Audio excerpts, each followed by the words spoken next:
Hello, listeners. Welcome to yet another expository and interesting episode of our program series, Policy Formulation and Economic Development. This is Amorgate Radio Communication, and I remain your host, Titilola Ogushono. On today's episode, we'll be exploring crucial non-economic determinants of economic development. The first non-economic determinant of economic development that I'll be considering today is political stability. Rule of law and political stability are very crucial to attracting investment into an economy, thereby increasing economic growth and subsequently economic development.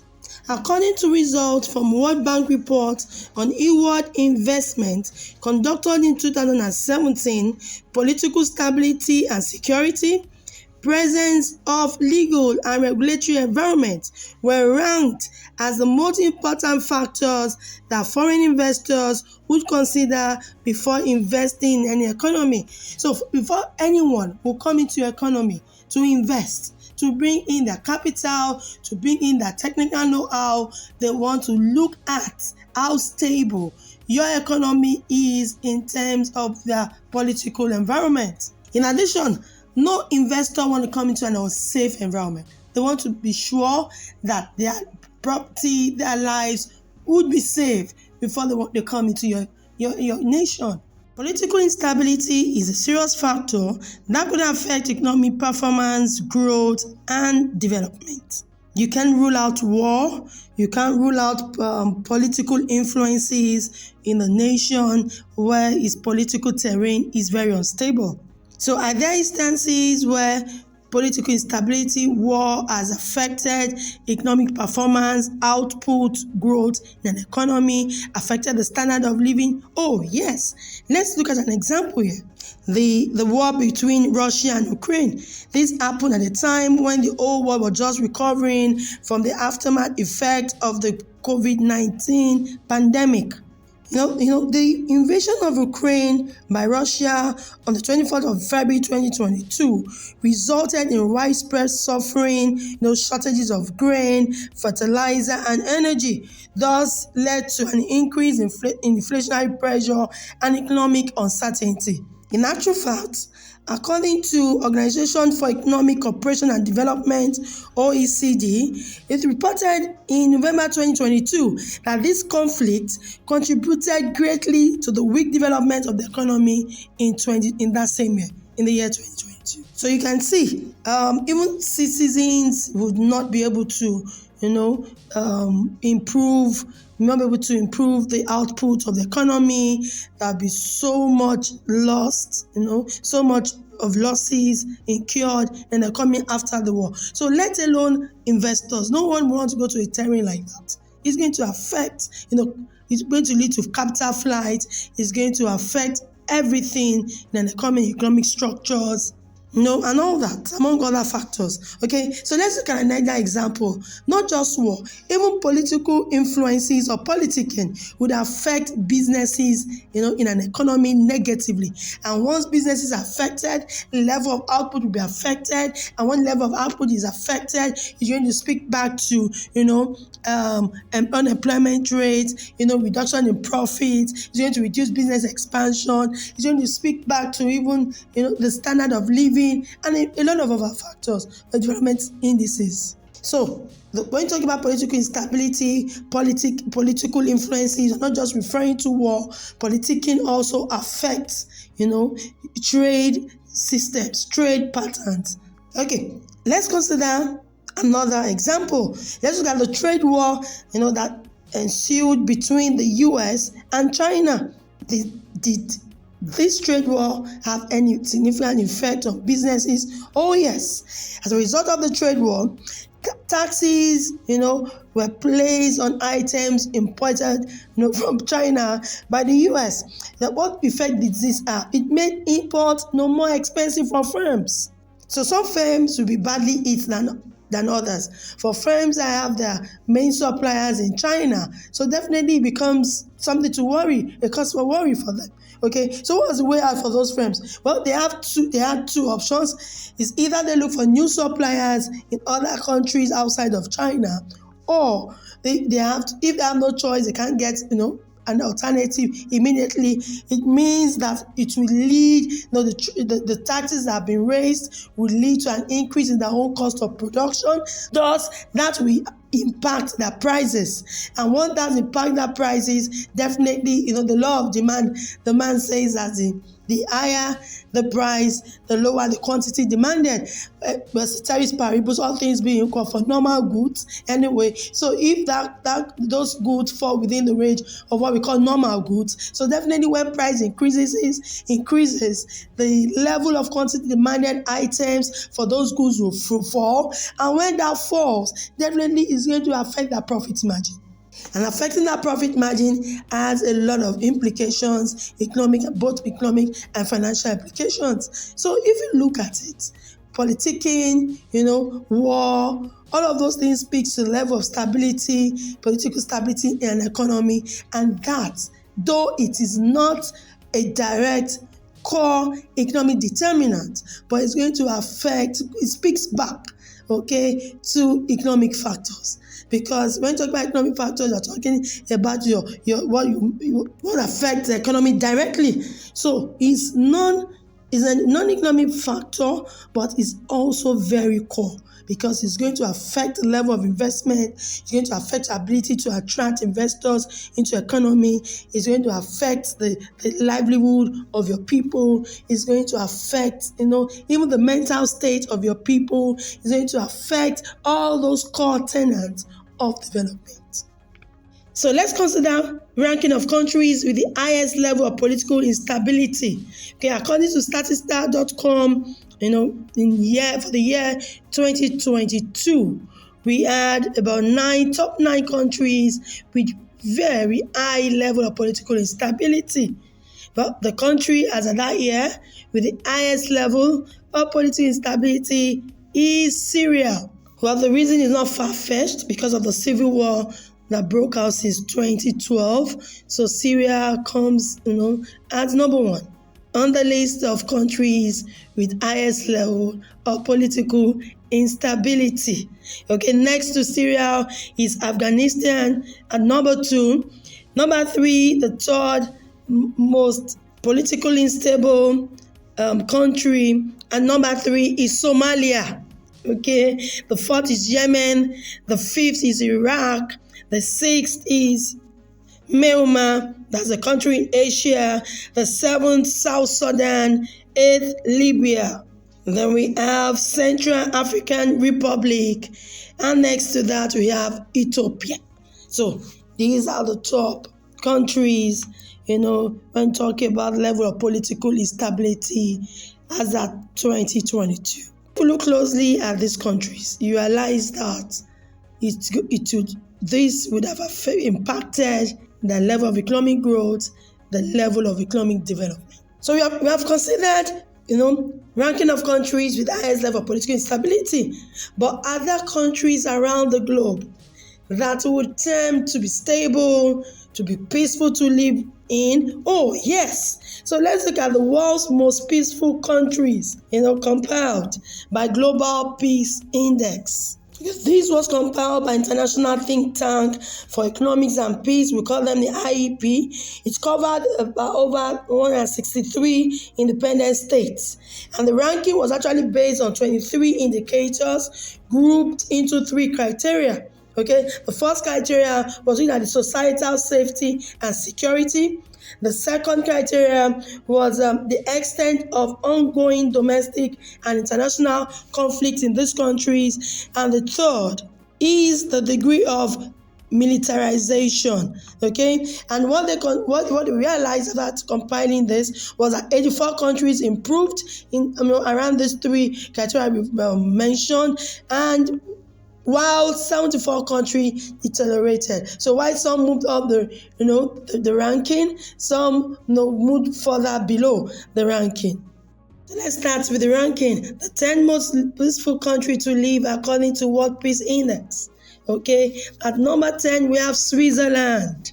At number 9, we have Japan. In spite of its population, Japan, according to this ranking, is the ninth most peaceful country to live in the world. So when investors want to go into an economy and you look at this ranking, you feel more inspired, you feel secured, you feel at ease to want to bring your resources into Japan. Japan is at number 9.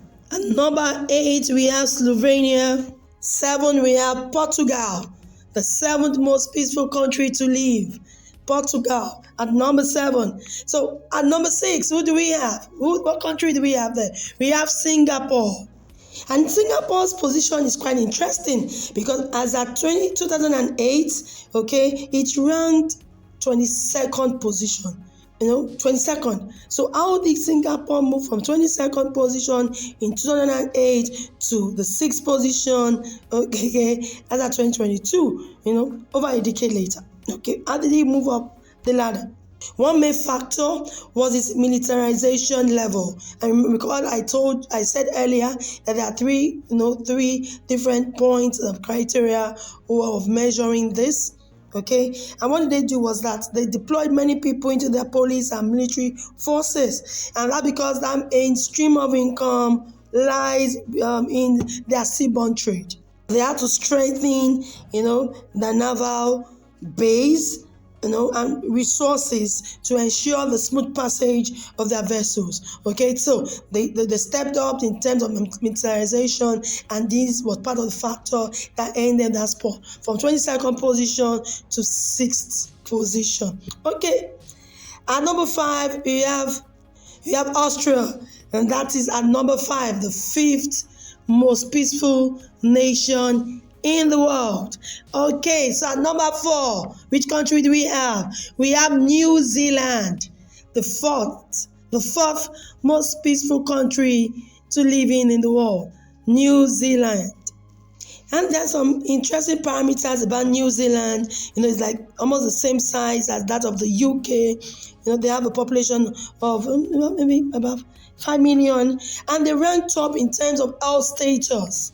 And above average among the OECD members in education, jobs, and earnings. So let's move on to look at the top 3. So the 3rd most peaceful nation to live in the world is Ireland. And it should be noted that this nation didn't achieve this feat overnight. So I am sure that other developing nations might want to study how Ireland was able to move out of political instability, the conflict area zone to where they are today. So Ireland at number 3, the 3rd most peaceful nation to live in. So let's look at number 2. The second is Denmark.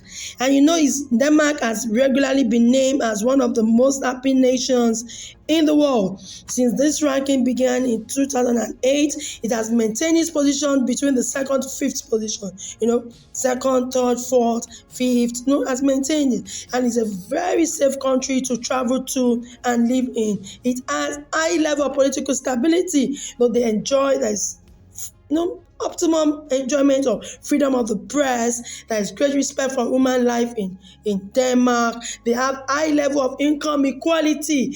And recall when we started, he said one of the macroeconomic objectives of any government is to ensure equality in distribution of income and resources among the citizens. So when you talk about income equality, you have that in Denmark. And this speaks to the standard of living and one of the core, tenets of economic development. Well, the population is about 6 million, less than 6 million, but the heavy investment in defense. They do not joke with defending life and property. So probably the reason why there's stability, the reason why there's freedom of the press, the reason why everybody is happy there is because they feel safe and secure. So at number 2 is Denmark. So according to this rank, which country is considered the most peaceful nation in the world at number 1?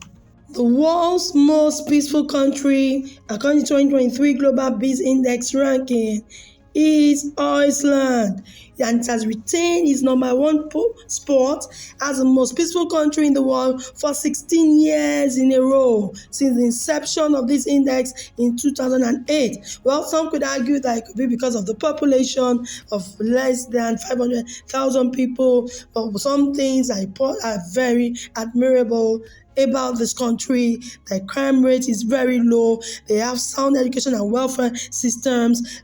Jobs are readily available, and they have attractive remuneration packages, welfare packages for their citizens. So that is at number one. So Iceland, and they're considered to be very happy people, if not the happiest people in the world. And someone has once said, well, probably the nature, the climatic condition in their country has made them very, very happy. Okay, but lessons to be learned from them. Okay, let's consider one or two other countries. We have UK at 21st position. We have Ghana at 51st position.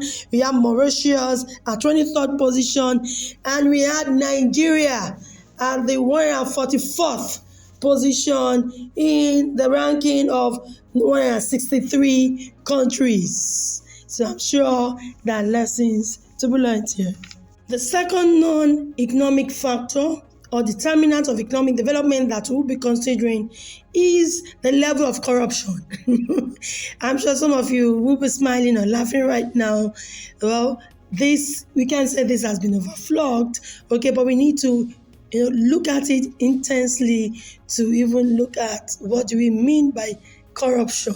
Okay, well, according to the Cambridge Dictionary definition of corruption is something illegal, anything bad, or dishonest behavior, especially by people in positions of power. Well, the World Bank's definition of corruption is abuse of power for personal benefits. Okay, so let's look at Transparency International's definition of corruption, and this is what I like a lot. According to Transparency International, corruption is defined as the abuse of entrusted power for private gain.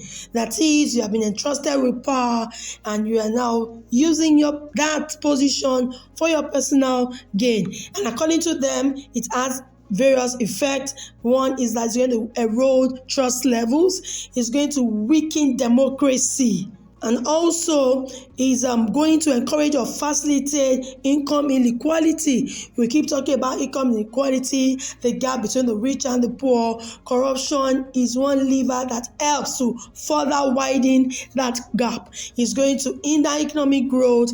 It's going to increase the level of poverty among the people. It's going to impose environmental hazards on citizens in the nation. So look at all of this, the effect, this apart from the effect that Transparency International have come up to say that, look, corruption in any dimension should not be encouraged. It should be purged out of a system.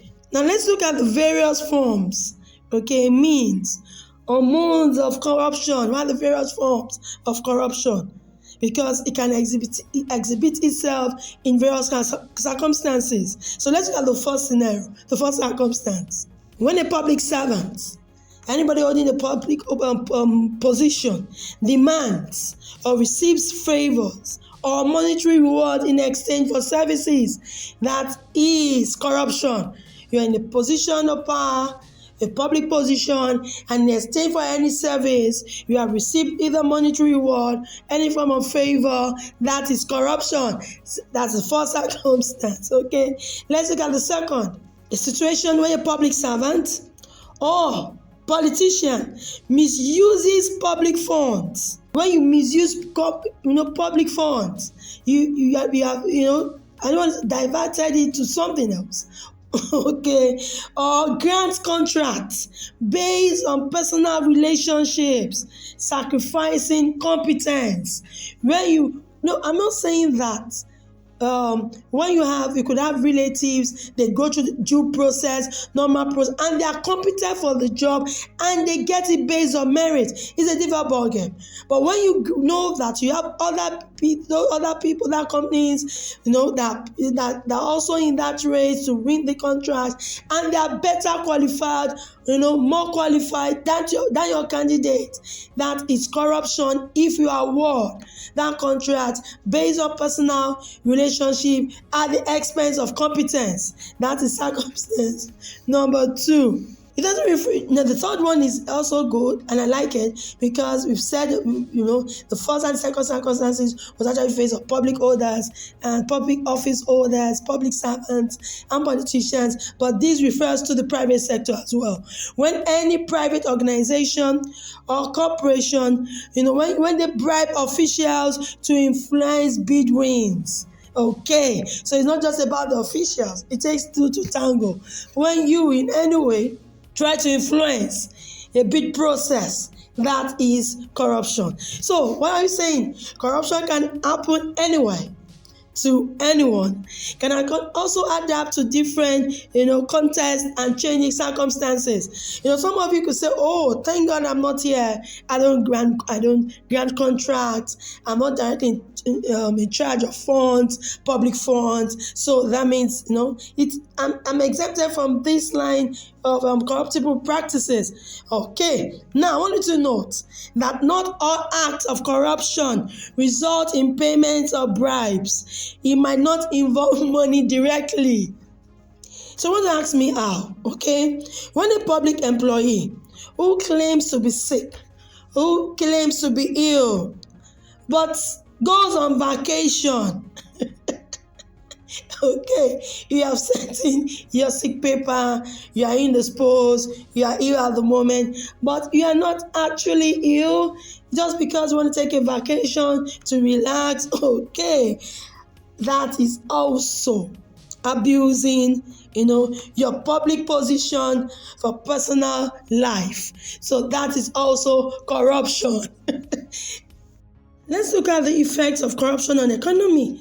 The first one is that it hinders the achievement of the UN, the United Nations Sustainable Development Goals, the SDG, because the aim, holistic view of these goals, is to create a better and more sustainable future for all. Remember, I said that sustainable development has got with more looking at us enjoying the fruits of development now, not sacrificing the benefit for future generations. So when you are engaging in corruptible practices as a nation, when corruption has become moribund, when it has become endemic, entrenched in our systems as a nation, you are going to be sacrificing not just even present development, even future. If somebody has even said, are you talking about future sustainable? Are we even reaping the optimum value of development even in this present time? Okay, so that is one thing corruption does. You are going to hinder sustainable development goals. If any nation continues to indulge himself in corruptible practices in its public sector, also private, cutting across all sectors. And and the statistics to back it up, there was a statistics by the UNODC as of 2015. I'm sure there'll be more now, but the African Union estimated that 25% of Africa's GDP, gross domestic product, was being lost to corruption. That's a lot. That's 1/4, of what we should make as a nation being lost to corruption. The second is that the effect of corruption is that it leads to high level of inefficiencies and economic losses. Okay, awarding contracts based on personal relationship, like I have said earlier, while sacrificing competence, will lead to high level of inefficiencies in the economy. The third one is going to lead to poverty and inequality. According to World Bank 2019 report, it reported that more than 50% of the oil-rich countries live in extreme poverty. So why would we be rich, naturally endowed in oil, and still be poor?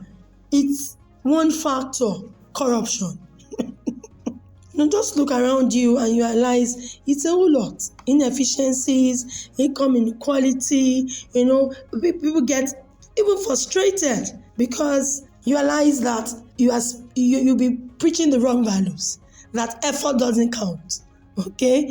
So let's look at the fourth effect of corruption and economy. That's failures in infrastructure. Whatever infrastructure that you put on, communication infrastructure, transportation infrastructure, even your building infrastructure, it will collapse. There will be inefficiencies. There will be failure because of corruption. There will be someone trying to find a way to beat the systems. And then instances where corruption has raised its ugly head, even claiming lives, as a result of failures in infrastructure. Yes. In August 2018, according to NZ Herald report, in general, a bridge collapsed, killing about 39 people. Okay, further investigations revealed that weakened cement were used for building. Were used in the building process. So you can imagine lives that were lost. Okay, similarly, very sad, very disheartening. Similarly, a 2017 report by Mexicans Against Corruption and Impunity, pointed out corruption as a major factor for the collapse of over 40 buildings during the September 2017 earthquake in Mexico City. Investigations, revealed further that permit laws apparently had been bypassed through bribery and influence trading. That is how deep, that is how bad corruption can be. Not just in terms of economic growth, not just limiting economic development, also leading to, loss of lives that could have been avoided. So how can you quantify, it's one life? I don't know the metrics you're going to use to quantify, the optimal potentials of a life that has been lost. So that's why some people will say, you better kill corruption before it kills you.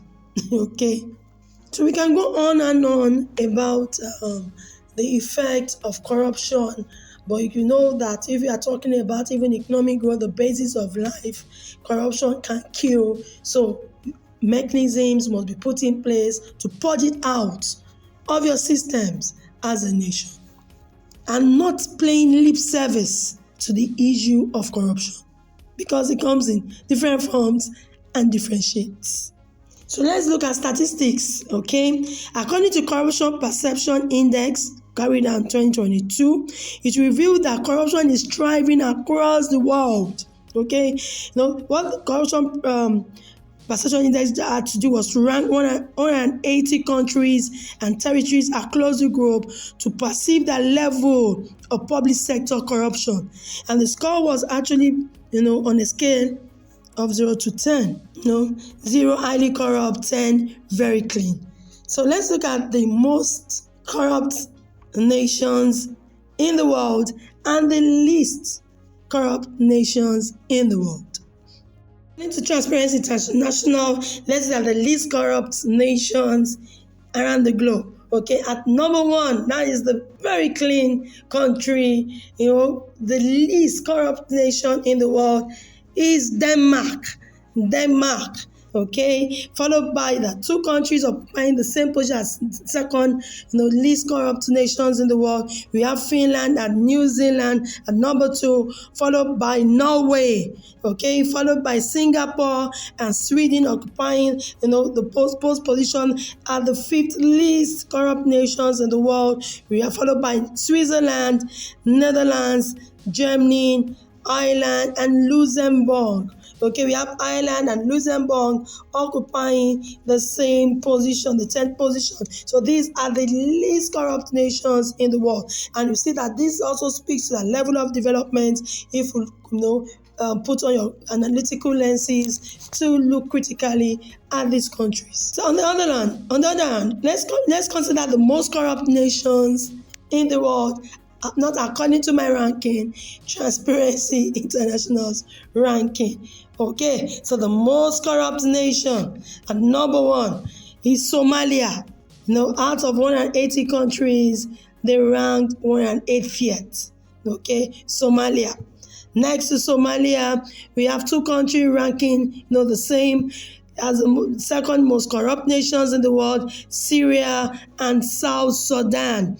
Followed closely by Venezuela at 177th position, Yemen 176th position, and we have about 4 or 5 countries occupying 171st, 71st most corrupt nations in the world: the North Korea, Libya, Haiti, Equatorial Guinea. We have them occupying 171st position, and 167th position we have Chad. So these are the list of the most corrupt nations in the world and the least corrupt nations in the world. So along the list, I looked at the first, that means the least corrupt nations, 1 to 10, and the most corrupt nations. But we have some on the ranking. We had UK at 18th position. We had the US at 21st position. We had Mauritius at 57th position. And we had Nigeria and Afghanistan at 150th position, 150 out of the ranking of 180 countries in the world. All of these statistics is to show us the beauty of these non-economic factors. So they are non-economic factors, but they are also core. So I'll say crucial, core, important non-economic factors that will determine, that will influence the level of economic development of any nation.